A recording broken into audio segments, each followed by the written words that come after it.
மின்சார கட்டணம் கண்டிப்பாக உயர்த்தப்படும். பிரதமர் அறிவிப்பு.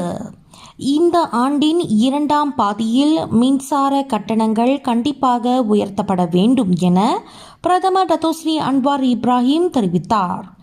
இந்த நடவடிக்கை அரசாங்கத்திற்கு கடினமாகவோ பாதகமாகவோ இருக்கும் என்பதை ஒப்புக்கொள்ளும் வேளையில் இதனால் அரசாங்கம் மற்றவர்களின் கருத்துக்களை கேட்க தயாராக உள்ளது.